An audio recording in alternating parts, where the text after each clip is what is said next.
Back in the 1960s, I used to commentate on a really dramatic and exciting form of motorsport called rallycross. One of the top people in it was a lovely bloke called Jenson Button. He used to race a VW, which he called the Colorado Beetle. And he had a son, and he called his son Jenson. Now he's a world champion. Nice to be with you, Jenson. How you doing, Murray?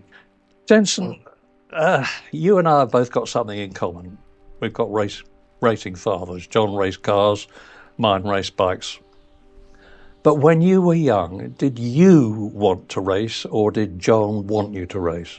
That is a very good question. I started when I was 7, karting. And the reason why I had a kart wasn't down to me, it was my dad. He obviously loved motor racing. He raced in rallycross and autocross for years. And he bought me a kart because my parents split up when I was young, and he would have me on the weekends, so it was something to do. I was a very active child, and I got bored very easily. I still do.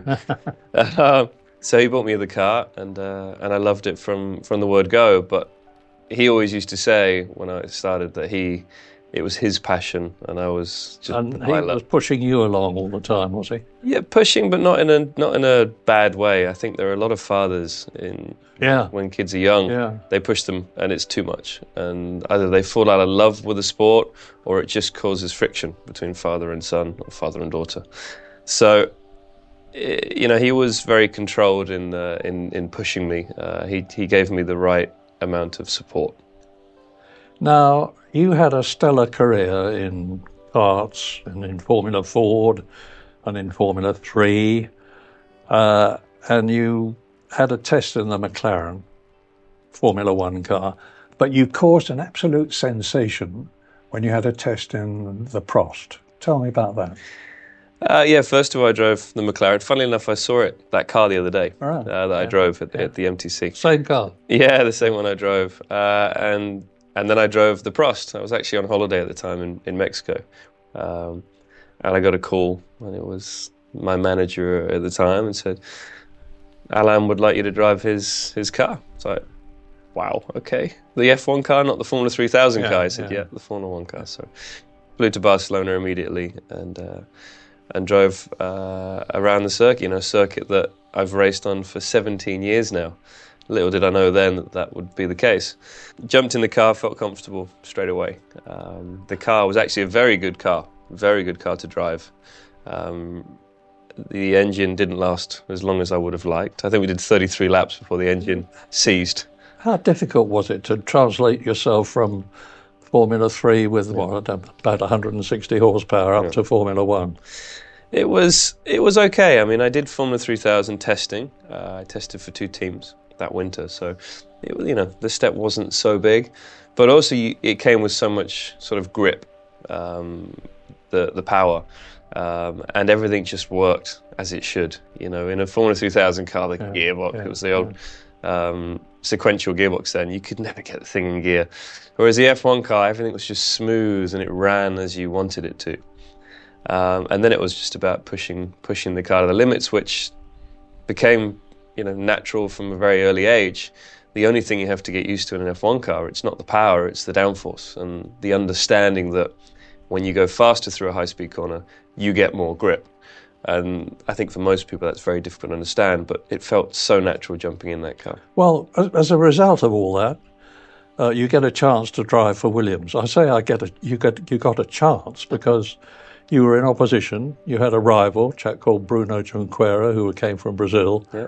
And you literally had to do a shootout. Yeah. And if I'm right, you didn't know until the day of the launch whether it was going to be you driving the car or Junqueira. Now, this must have been enormous pressure for you. Yeah, it was all very confusing as for a 19-year-old. I didn't really understand the situation. Initially, I was told, do I want to come and test the car? Of course, I'm going to say yes. Frank, before I did drive the car, Frank Williams said, are you ready for Formula 1? And I said no. I was a truthful 19-year-old. Yeah. And then I spoke to my dad, and he said, you're kidding me. You didn't say that to Frank. I said, yeah, I wanted to be honest. And he said, maybe be a little bit less honest. So I called Frank back, and I was a little bit less honest. But he let me have a chance to drive the car in winter testing, and it was a bit of a pain because the engine was a brand new engine at that time, and we had reliability issues, so we spent a lot of time in the garage. But it was good because it gave me time to spend with the mechanics, the engineers. It's such a different atmosphere to anything I'd ever raced before. I had no experience of setting up a car whatsoever, so all I had was just my ability to drive fast and try and learn as quick as I could. But I still didn't know it was for the race seat. I thought it was for a test drive because I went to the factory to see Frank again, and he said, we have a list of drivers that we have that possibly could race for us in 2000. You're not even on the list. I can just see Frank saying it. Yeah, you're not even on the list. And I was sat there thinking, why am I here? I'm so confused. The test went very well in the end. The lap times were good, consistency was good, and I learned very quickly. But as you said, I didn't know until the day of the launch that I had the drive. Well, you got the drive at 19. You were the youngest Formula One driver at the time by a very long way, and you drove for Williams in 2000. You had two tough taskmasters in Frank Williams and Patrick Head. How did you get on with them? Well, Frank was actually soft, very soft compared to Patrick. Yeah. Frank always said, push, if something happens, you'll learn from it. And I remember coming into the pit lane in Hockenheim, and from the pit entry to the speed limit line in the pits, I was losing a second to Ralph, my teammate. So I pushed, I lost it, crashed the car in the pit lane, and I walked back to the pits, obviously, head hanging low, and first of all, I saw Patrick, and Patrick said, what were you doing? You crashed in the pit lane. And Frank said, Patrick, he said, I told him to push, and he will learn from this. And he had a big smile on his face. And it was good, two very experienced people within the team really helping me blossom as a driver. Well, you got the drive. You performed extremely well in the year 2000, as I say, at the tender age of 19.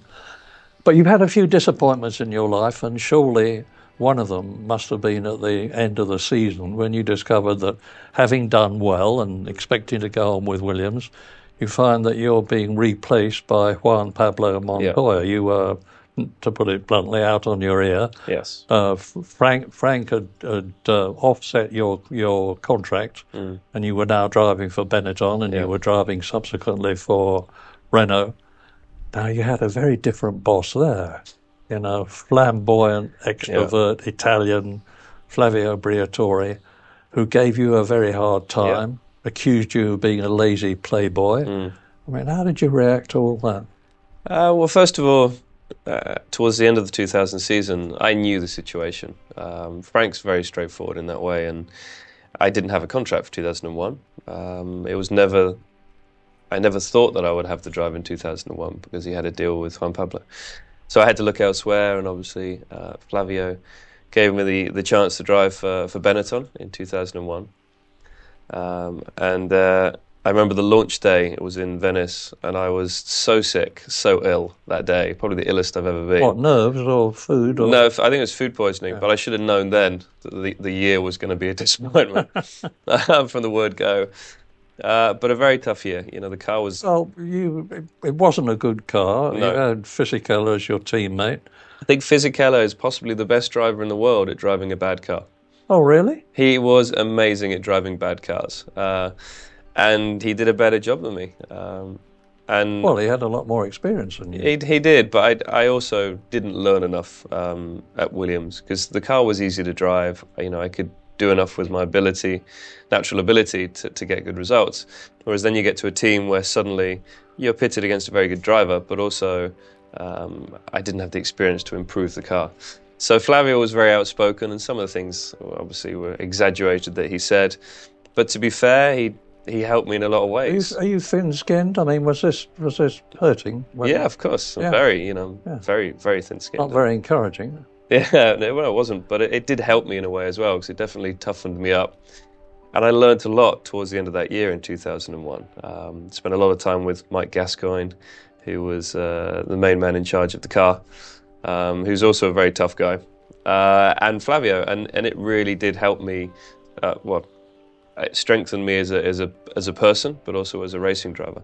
And 2002, I came out much stronger, and it was actually, in terms of my ability and what I achieved, I was very happy with in 2002. But if losing your Williams drive because of Montoya was hard on you, at the end of 2002, the same thing happens again. Yeah. And this time it's Fernando Alonso. Yeah. He's in, you're out. How did you end up at BAR? Were you scurrying around the pitch saying, anyway? Well, again, this was a strange one, because end of 2002, I thought that I would be driving in 2003 with Renault. Very different situation to Williams, because I did a really good job. I outscored my teammate, much more experienced teammate, Jarno Trulli. And it was a shock when I got the call from Flavio saying that we've employed Fernando. So obviously we went out looking for another drive. Dave Richards came along and gave us the opportunity. You know, very thankful for that opportunity, because I had such a great time working with that team. And immediately at the launch of the car, I felt comfortable, but also I had a teammate that was a world champion. Now, you had a teammate who was a world champion in Jacques Villeneuve, but you also had a teammate in Jacques Villeneuve who was always playing mind games with his drivers, trying to get a psychological advantage over them. I remember him doing it to Damon Hill, and he did it to you, likened you to somebody from a boy band. Now, had you developed a thick enough skin to let that bounce off you by then? I had, but it was also the first time that I had a teammate with that experience, and also that would try and play mind games. So it was all a new experience for me, even though I had the experience of driving 3 different Formula 1 cars, and the experience of learning and progressing and making myself a better driver in terms of not just driving the car, but setting up the car. It was still a shock, you know, to have somebody that would put you down before you even start driving the car. Yeah. And he's your teammate as well. So it was tough initially, but I had a lot of support from the team. They really welcomed me. And you won, and he lost because he left the team before the end of the season. Yeah.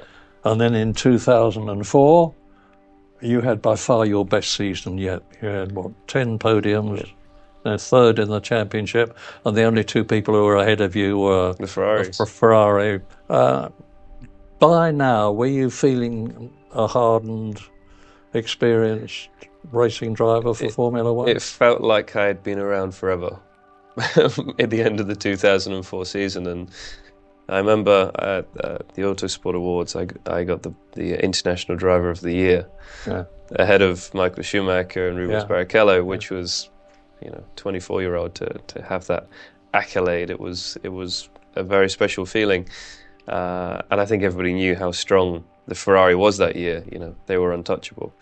So third was the best we could do. My best memories, probably my first pole position from 2000 in my career in Formula One, was in Imola, in front of Michael by 3/10. 2004 was good. 2005, not so good. BAR disappear. Honda takes over the team. 2006, you're doing much better. I was a Honda Formula One ambassador at the time. Used to interview you at every race. And when we came to the Hungarian Grand Prix, I thought, nothing ever happens in Hungary. I'm going to go on a cruise. I remember. I went on a cruise, and what happened? You won your first race. Yeah. Your 113th Grand Prix, and you won. You must have felt as though you'd had a weight taken off your shoulders. Yes, definitely. 2006 season, that was 10 years ago, was... I was very confident in myself and in the team. I know that we didn't have the outright performance in the dry, but then Hungary came. In practice, we had an engine failure, and back then it was a 10-place grid penalty. So I qualified 4th. 14. I qualified 4th in terms of outright pace and qualifying. Had to start 14th. It rained, and then it was just a fight. The whole race, fighting through the field with Michael, with Fernando. We're all fighting through the field together because they were back because they had penalties as well. So it made it a great race. You know, there was so much action, Yes. so much fighting. And then I found myself with 10 laps to go with a 35-second lead. And, you know, people say, you know, racing drivers always say that they just want the race to finish when they're leading, because you hear everything. You think you're going to have a failure or run out of fuel or something. For me, it was completely the opposite. You know, it was a position You wanted to go on, did you? I've never found myself in Formula One. I've been racing, it was my 7th season. And I just loved every second of it, you know, and I didn't want it to end. And the finish line came way too soon. And I think the reason why I wanted it to go on forever was because I knew it wasn't going to happen again for a long time, because the car wasn't quick enough to win races in the dry. What happened in 2007 and 2008 with Honda, because they went down? What was the problem? It's funny actually, because through most of my career, you know, there were still some good races every year.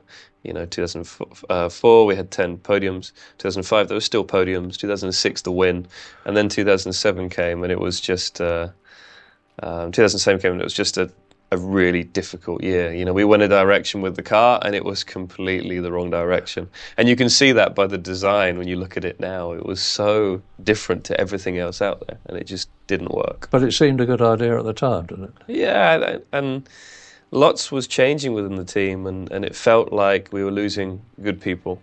And it felt like we had no leadership. And I think that really hurt the mechanics, it hurt the designers, the engineers. They felt like there was no leadership, there was no direction for the future. Now, Ross Brawn had joined to run the team as team principal with all the skills and experience that he's got, but he didn't have enough time to do it because Honda pulled out at the end of 2008 because of the worldwide financial crash. And you're out of luck again. It just happened at Williams. Yeah. It happened at Williams. It's happened at Renault, and now it happens at Honda.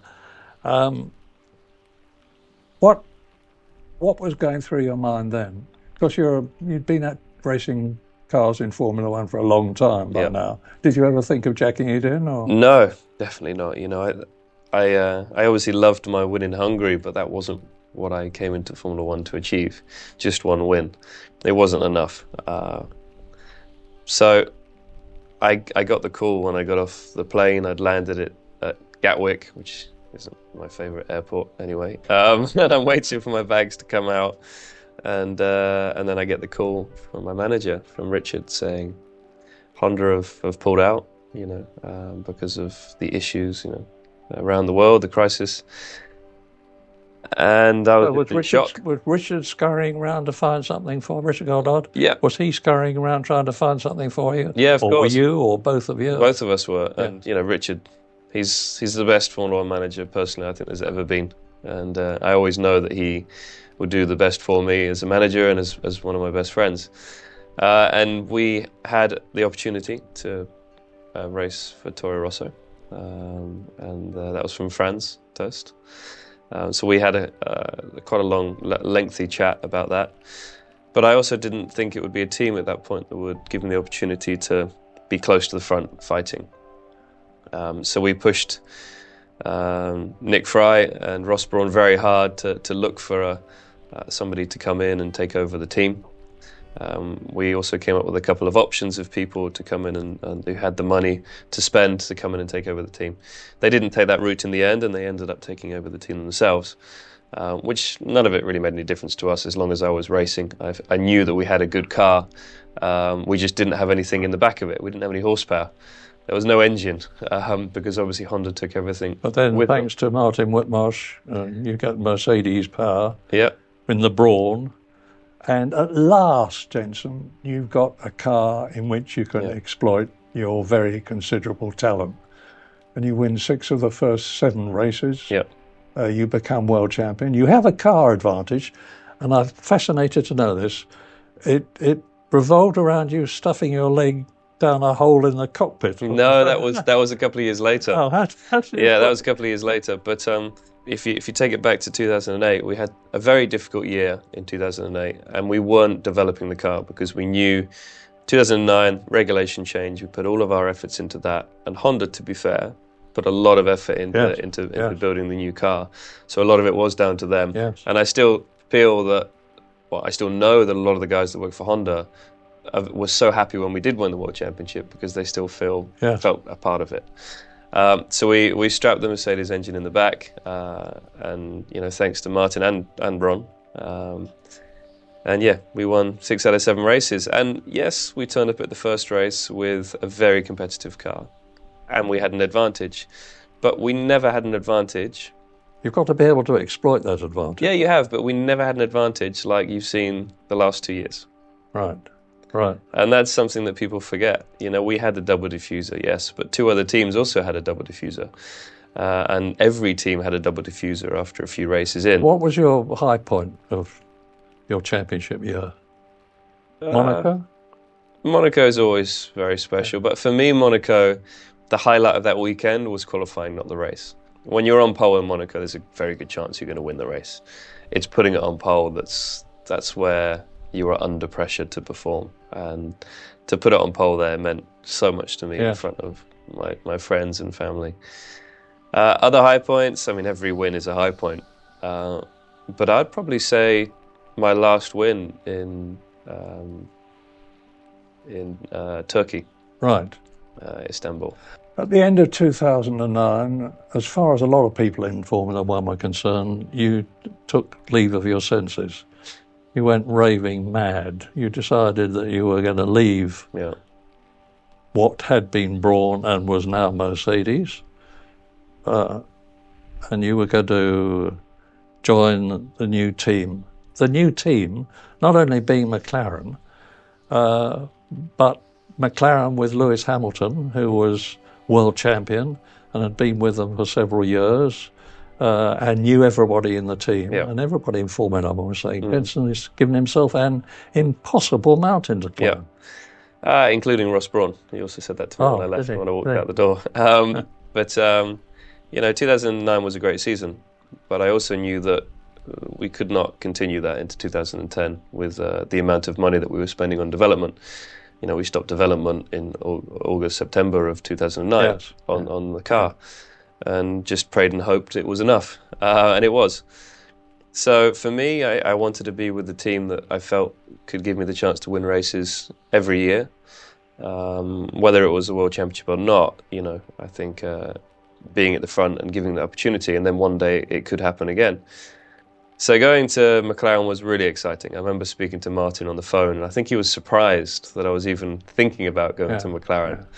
Anyway, you contacted him, did you? Yeah, and we sorted out a deal very quickly, and I was in the door in McLaren at the end of 2009. Well, it certainly saw you right, because 2010, 2011, 2012, great years for you. What was it, 8 wins? Yeah, I mean, we didn't... Second in the World Championship. Yeah, in 2011, We didn't win the World Championship, but for me, it was some of the best racing I've ever had. I was racing against, I was racing with and against Lewis, who is obviously extremely quick. And I would like to make this point that over those 3 years, you outscored Lewis Hamilton. Yeah. Yes. You must feel very proud about that. Yeah, I am. There are many things I feel proud about over those 3 years. And, in terms of outright pace, Lewis is quicker than me over one lap, if you take three seasons. But Formula One's not just about being quick over one lap, it's the full package. It's understanding a car in a race situation, and it's an endurance in a race situation with the tyres, with the fuel.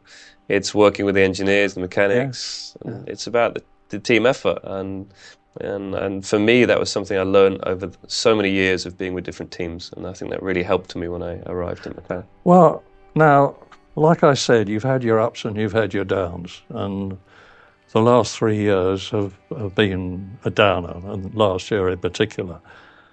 What is your mindset when you're going through a period where things just aren't going right and you can't see them going right in future quickly enough, and you're a world champion, and you're getting older, and you haven't got the right car? Yeah. I think that probably 2013, it wasn't a great year, but you think, it could happen in 2014, we could be back.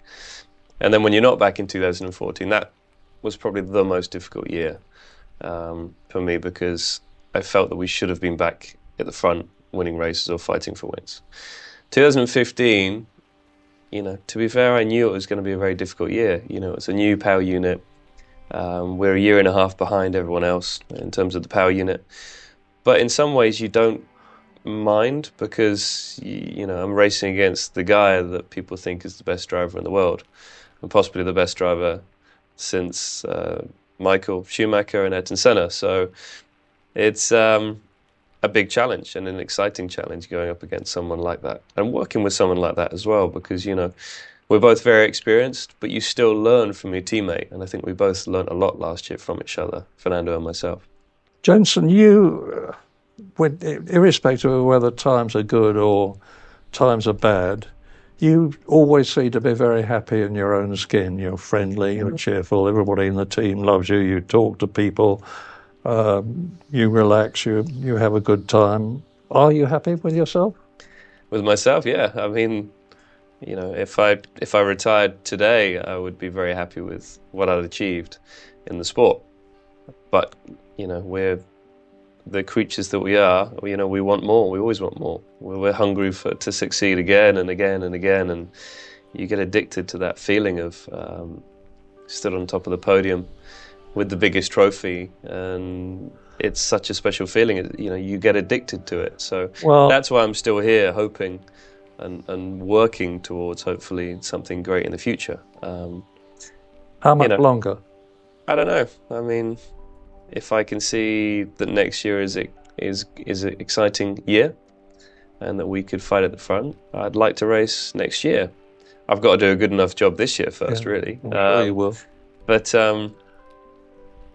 I obviously have bad days, I have dark days, but I don't show them to the rest of the world, because those are private times. You've made a bob or two in your career. How do you enjoy yourself outside Formula One? I'm normally really bad at relaxing. I need to be doing something. I need to be active. I need to be cycling my bike, running in the mountains. Tell me about the triathlete business. So I do a lot of triathlons. One, to keep fit for Formula One physically, but also mentally. I think it really helps me.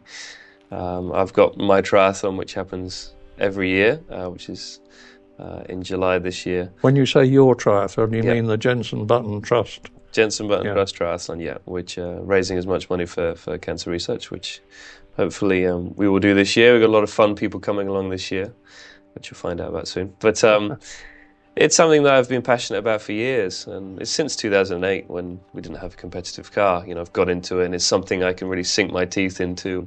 If I train hard, I do well. If I don't, I don't do well. So it's been a good hobby to have. Do you think ahead beyond that? I mean, when you finish your Formula One career, are we going to have you in the commentary box? Are you going to be running a business? Do you have any plans? I have so many ideas and things that I think I can achieve after Formula One, but there's no point concentrating on them too much. Formula One is my life at the moment, and it has to be. It has to be your life. Whatever you do, you'll do it well. Thank you very much. Cheers. McLaren, faithful the home of authentic Formula One storytelling. I'm Mr. Papaya, an independent Formula One journalist and passionate voice behind a visor. This channel delivers in-depth race analysis, breaking news, driver insights, strategy breakdowns, and honest opinions across the Formula One grid. If you're a die-hard Formula One fan, you're in the right place. Here, it's not just about what happened, it's about why it matters. From team dynamics and on-track rivalries to behind-the-scenes politics, I unpack every angle with clarity, heart, and a touch of papaya passion. Expect content that's personal, professional, and always fan-first. Join the conversation. Subscribe to become part of a growing community of Formula One lovers who want more than just headlines. They want truth through the visor.